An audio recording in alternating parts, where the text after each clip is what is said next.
À toutes et à tous, bonsoir et bienvenue dans cette grande édition du journal. Nous avons notre invité de ce journal, M. Jean-Félix Senga, qui est président d'un parti politique qui soutient Martin Fayulu, donc l'AMOUCA. À toutes et à tous, bienvenue. Nous allons donc lui poser des questions sur le dernier message que présenté par Martin Fayulu, qui portait sur 10 points essentiels. D'abord, je m'en vais le recevoir, M. Jean-Félix Senga. Bonjour et merci beaucoup de prendre part à cette édition du journal. Bonjour. Alors, M. Jean-Félix Senga, il y a eu 10 points qui ont été abordés par M. Martin Fayulu, parmi lesquels les points le plus culminant, c'est le point sur le tribalisme qui est primaire, qui divise notre nation. Qu'est-ce que M. Fayulu a voulu dire par tribalisme primaire?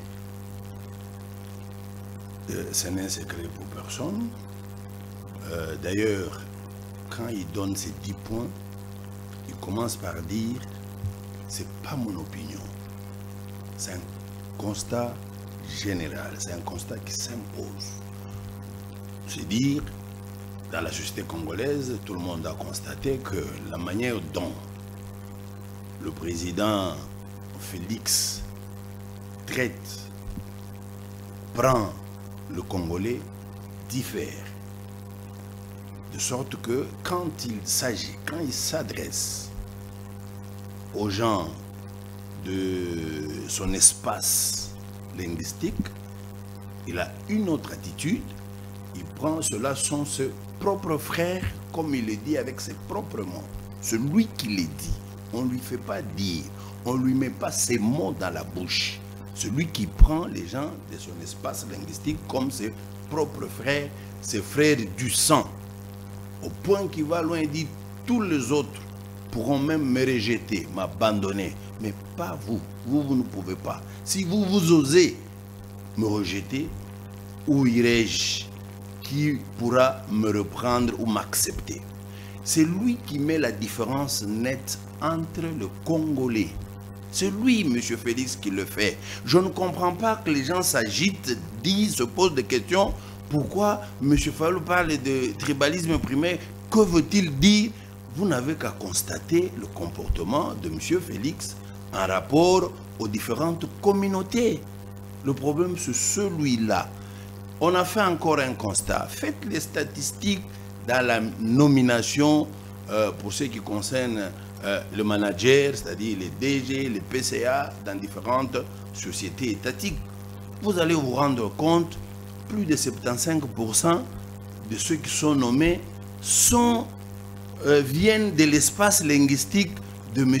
Félix Tshisekedi. Ce n'est un secret pour personne. Vous pouvez faire les statistiques et vous allez vous en rendre compte. Et ce n'est pas quand les choses, les faits sont têtus, sont là, et vous voulez que l'on dise le contraire. Non. Monsieur Martin Fayulu en appelle à la conscience, Monsieur Félix, non, pas cette façon de faire. Vous êtes à la tête du pays. Quand on est président, on est entre autres garant de la nation. Si vous voulez père de la nation, c'est pour tous les Congolais au même titre. Pas que les uns sont le frère du sang, les autres... Quand vous suivez dans le discours de M. Félix, il traite ceux de son espace linguistique, ses frères du sang. Il traite les autres de compatriotes. C'est lui qui le dit.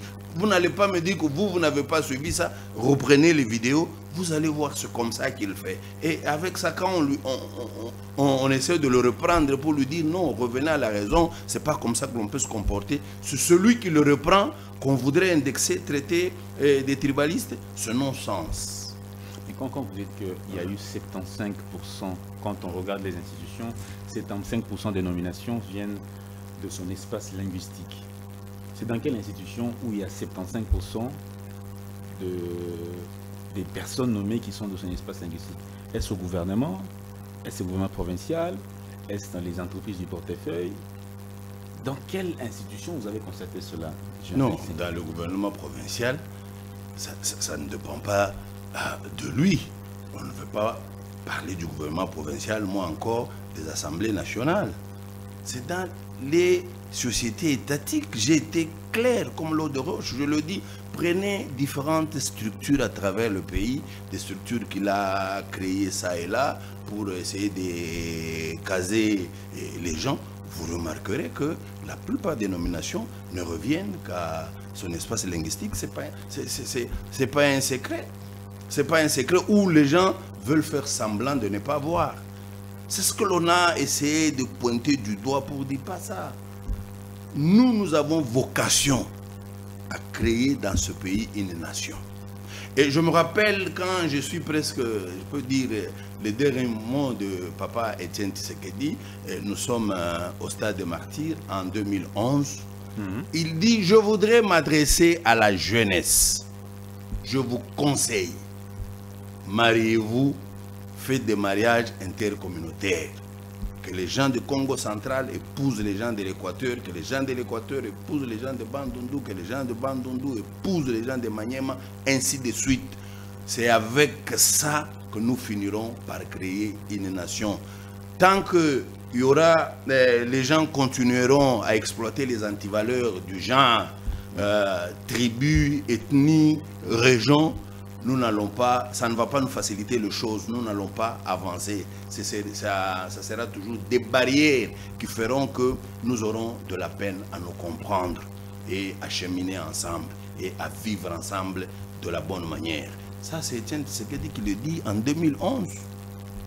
Et c'est qu'aujourd'hui, nous mettons sur le dos de M.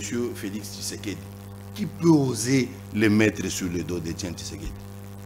Qui peut oser le mettre? Qui peut oser redire le même, tenir le même propos à l'endroit d'Étienne Tshisekedi? Non. Pourquoi? Parce que lui, il a été différent de ce que Félix fait aujourd'hui. Je vous donne encore un exemple très frappant. Nous sommes au rassemblement. En 2017, nous sommes au rassemblement. Quand nous venons de Genval, nous créons le rassemblement. Après le décès d'Étienne Tshisekedi d'heureuse mémoire, Félix prend la tête du rassemblement. Il forme son cabinet. Son cabinet avait 22 postes. Il nomme 16 personnes. Toutes ces personnes du Kasaï. 16 sur 22. Et il nomme 16. Les 6 autres, il ne les nomme pas au même moment. Il nomme seulement 16. On a convoqué une réunion du rassemblement. On lui a posé la question, comment est-ce possible? Comment vous ne pouvez nommer que les gens qui viennent d'une même province? Ça, je le dis la main au cœur, il ne peut pas le nier. C'est encore une preuve que c'est sa façon de faire, c'est ça sa vision à lui, c'est ça sa manière. Il aime s'entourer de cela, il pense qu'il trouve de la protection dans ça. Non, il est en train de fracturer la nation. Or, nous tenons à construire une nation. Voilà ce que M. Martin Fayoulou a fait. Mais ce discours est mal passé dans l'opinion. Les jeunes de l'espace Kasaï ont tenu à manifester leur ras-le-bol devant la presse. Ils ont dit que M. Martin Fayoulou est en train de prôner un discours tribaliste, haineux. Il fait la promotion des discours séparatistes. Particulièrement, il touche la communauté Louba. Par contre, si ces jeunes avaient été sages, ils trouveraient de la justesse, de la sagacité dans le propos de Martin Fayoulou. Et même ces jeunes, qui sont-ils pour que nous puissions nous en offusquer? Parce qu'il y a eu aussi de jeunes de l'espace Kasaï qui sont montés au créneau contre ceux qui invectivent Martin Fayoulou et qui renchérissent en disant ce qui a été dit par le président élu de 2018 est vrai. Est vrai. Donc, c'est à eux que nous voulons en appeler à leur conscience, dire d'abord parlons vrai. Est-ce que le président Martin a cité nommément les Balouba? Il ne les a pas cités. Pourquoi les Balouba, eux, se voient concernés?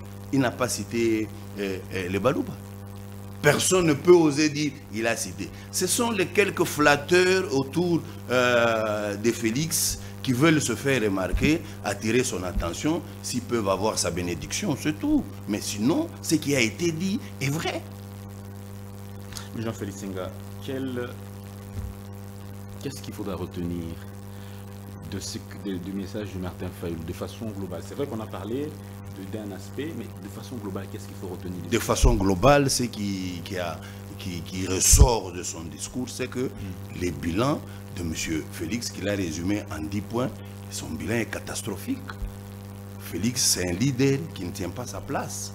C'est un leader qui n'honore pas le Congo. Le contexte ne se prête pas pour avoir un président comme lui. C'est ce que l'on peut retenir, qui n'est pas à sa place. Qui n'est pas à sa place compte tenu des enjeux aujourd'hui, face à la guerre d'agression qui sévit l'est de notre République. On a comme l'impression M. Félix est en train de distraire le Congolais avec des discours du genre c'est Kagame, Kagame va fuir. Si Kagame peut jouer avec quelqu'un d'autre, pas avec Fachi Béton. Demain, il va faire recours aux églises pour qu'il prie que la paix intervienne. Lui qui a dit qu'il était à même de pouvoir déloger Kagame, même de les chasser du pouvoir. On n'a pas besoin de la démagogie. On n'a pas besoin de mensonges à la tête du pays. On n'a pas besoin de la manipulation. Ce sont les 3 mots qui caractérisent le régime de M. Tshisekedi. On n'en a pas besoin. On a besoin d'un leader visionnaire qui va engager le pays dans de véritables réformes afin que nous aussi, nous embrassions le virage du développement. C'est ce que nous cherchons. C'est ce dont nous avons besoin.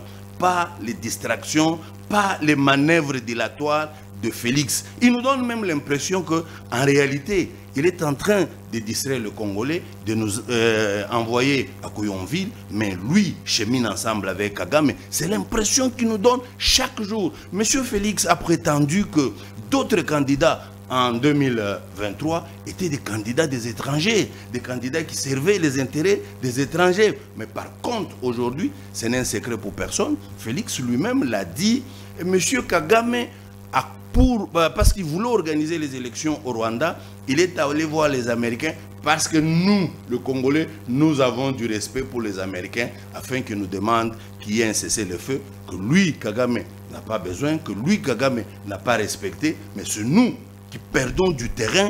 Nous n'avons pas besoin de cesser le feu. Nous n'avons pas besoin d'écouter les Américains sur ce point de vue. Apparemment, ce Félix qui s'est fait instrumentaliser par les Américains pour accompagner Kagame dans sa sale besogne. C'est le constat qui s'en dégage, ni plus ni moins.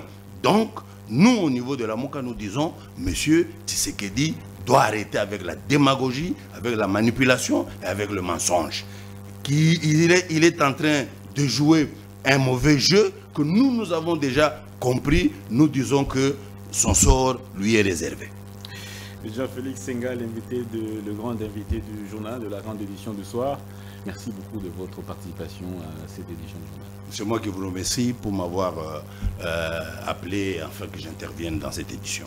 Merci beaucoup, Jean-Félix. Mesdames et messieurs, à vous tous qui nous suivez, portez-vous bien. Cette édition du journal touche à sa fin. On se retrouve donc prochainement avec le même plaisir. Au revoir et à la prochaine.